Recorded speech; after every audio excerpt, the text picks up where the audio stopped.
12-year resident of Maplewood with 2 children in district schools. I'm also a lawyer by profession, and I have expertise in negotiations, advocacy, public policy, and financial oversight.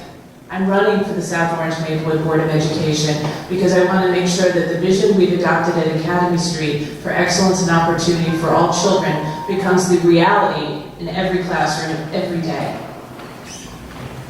My oldest daughter is in 7th grade at Maplewood Middle, and my younger daughter is in 4th grade at Tuscan.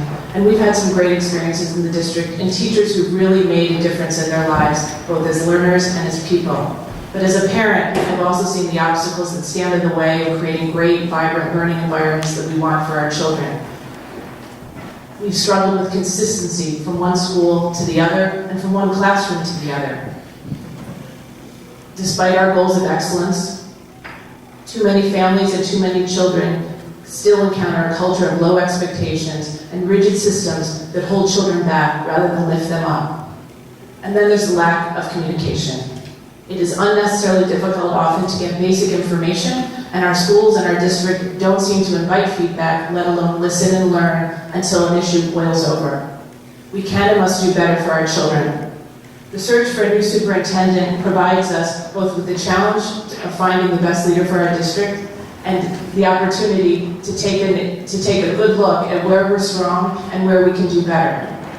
We have many strengths in our district that we can build upon, but we also have challenges. In both my professional life and my volunteering or work in the district, I've taken on challenges, not just calling for change, but working with others to make change happen. Those are the skills and the commitment that I wish to bring to South Orange Maplewood and to our children in our district. Thank you. Thank you. I was remiss in not mentioning our timekeeper, a very important person. So if you would keep one eye on that person, when the yellow card goes up, it's a 30-second time limit. Okay, next to speak is Dr. Godwin. Ladies and gentlemen, League of Women Voters and President Council, my name is Dr. Godwin. I'm a resident of Maplewood for the past 17 years. I have 4 children presently in the public school system. I'm in private practice, gastrointestinal, especially internal medicine.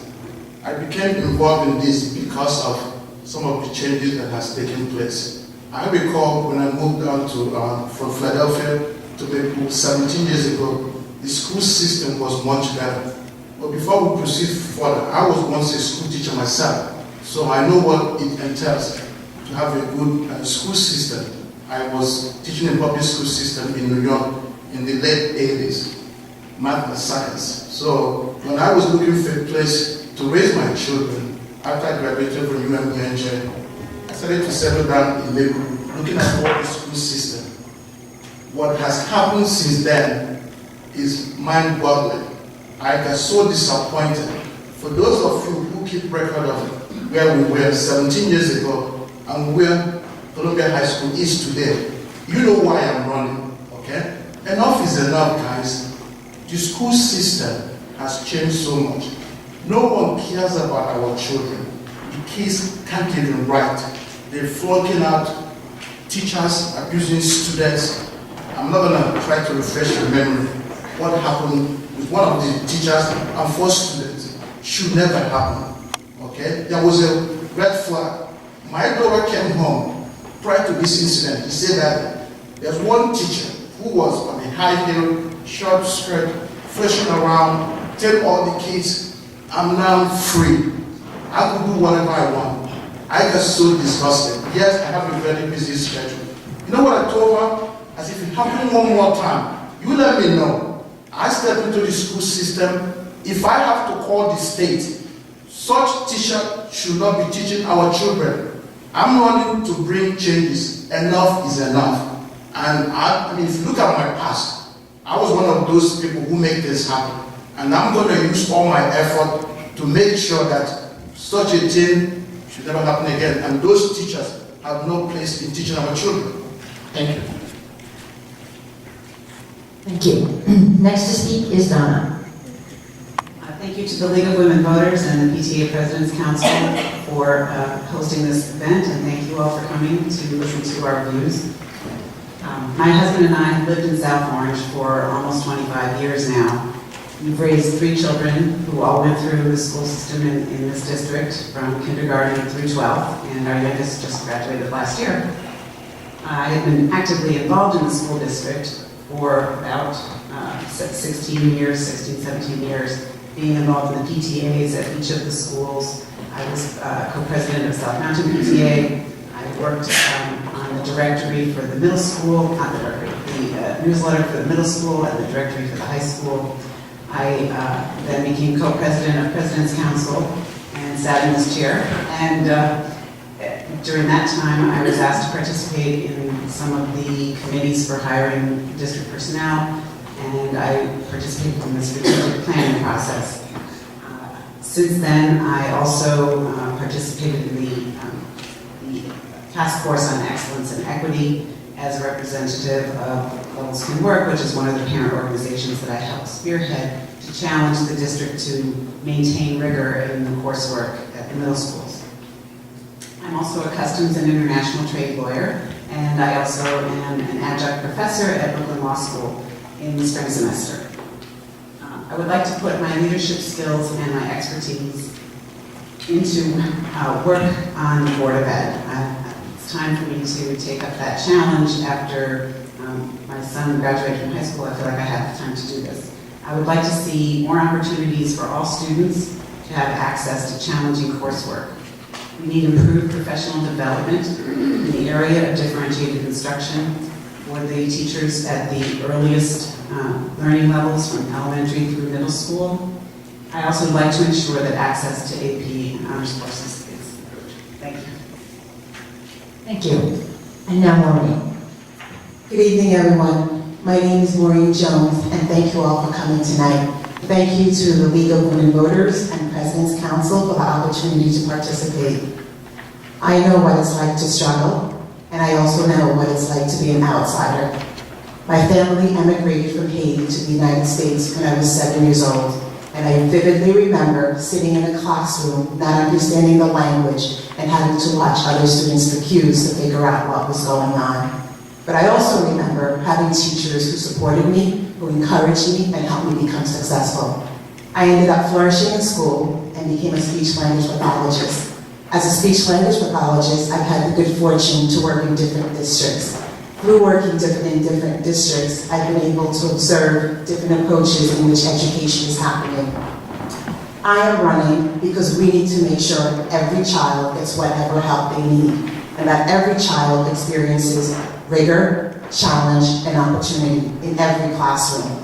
Finding the right way, not just for English language learners or special needs students, but for all students in everything, requires a superintendent and a board that's able to translate educational vision into effective delivery of programs and services. Good things are happening in the district, but we also know we have our challenges. We must enable children to succeed, and we must always have consistently high expectations for them.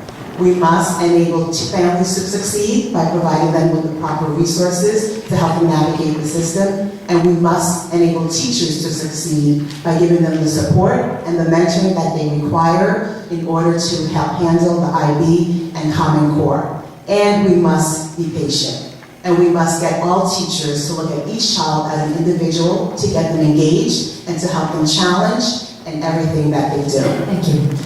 And now for the last of the prepared questions from the League and the President's Council. Maplewood and South Orange take pride in our diverse ethnic and socioeconomic population. What equity issues should be the board's priority in the near term? And the first person to speak is Jonathan. I believe that the best way to address equity issues is by making it our top priority to challenge all students, from the students with special needs, to those who are struggling academically, to those who are high achievers, and to those who are gifted and talented, starting at the earliest stages of their education. We also need to provide professional development for the elementary and middle school teachers in differentiated instruction, where the classes are mostly de-leveled, addressing the achievement gap at the earliest stages. Finally, we need to provide increased access to AP and honors classes at the high school, when those students who have hopefully been given more challenge in the earlier years will be able to rise up to those classes. Practically every superintendent search forum, we've heard parents complain that their children are not being challenged, and this was at every kind of forum, for middle school, for elementary school, for high school, for the parents of students of African descent. Every single one of those forums, we've heard the same complaint. We need to challenge all students. I also strongly believe in providing increased access to honors and AP classes at the high school. We cannot afford to not allow students into those classes simply due to scheduling issues or the fact that they don't have enough offerings. If there aren't enough offerings, open up more. This is critical to the whole culture of our towns. And thank you very much. Thank you. And now Elizabeth Baker, please. I'm committed to challenge an opportunity for all children in our district, and I think the steps we need to take to achieve greater equity are changes that will benefit all children and all families. This is not about my kids or your kids or someone else's kids. Every child pays a price, both educationally and psychically, when they're in a system that repeatedly leaves some children behind, that tolerates wasted years and lost opportunities. These issues, some of which were laid bare in last week's ACLU complaint, are issues that our district must own and address now. We need structural changes, and we need a change in the climate within our schools. On the structural side, we need to look at the systems in our schools and the curricular paths that they lock children into. Secondary math is a primary example. In addition to expanding access to AP classes and honors classes, which requires greater capacity and encouraging students to actually take those risks and support them, we also need to take the hard and practical look at the elementary schools so that we're stopping the achievement gap before it begins. Thank you. Thank you. Governor Malcolm? Yes, hi. Thank you. If you look at the equity issues surrounding the school district, I think one can easily say, well, look at it. We got two dimensions. Those kids that are doing well and those kids that are barely surviving. Parents are upset, worried. Why do we have to invest on those kids who are doing well? I'm listening to my colleagues here. Reverend, my kids participated in that individual AP classes. We need to look at those children, guys. I thought this is just common sense. Look at those kids who are not doing well, who need support at home. The school district needs to find a way to support them. When we talk about 98% graduates, what about the 2% who are not going to be graduated? Do we have to invest on 98%? No. We need to put our emphasis on those kids who are not doing well. Okay? And if we have to get involved in group studies, we have to after-school programs, we should open the door for all the kids at the end of the day or end of the year to participate in AP classes. Those who pass the exams, we should make sure that there are classroom for them. All right? So putting more emphasis on those who are not doing well will be my priority. And we shouldn't waste time on the kids who are doing very well. Thank you.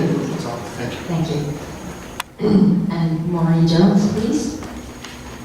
I look around the room and I see one common thread. We are all here because we are vested in our district and we want to see our children succeed.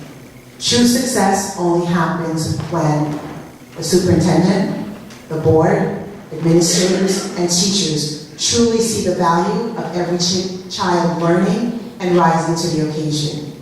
As Elizabeth and I have been meeting members of the community, we have heard many issues of families that have had successes as well as challenges and conflicts. Every parent wants their children to be truly seen by teachers in the classroom. Every parent wants to see their children become successful learners. And that can only happen when all children are seen as capable learners, regardless of socioeconomic status, race, special needs, or gifted and talented. As we have mentioned in our Partnering with Parents piece that posted in our website, a shift in cultural mindset is really required in our district in order for those changes to start happening.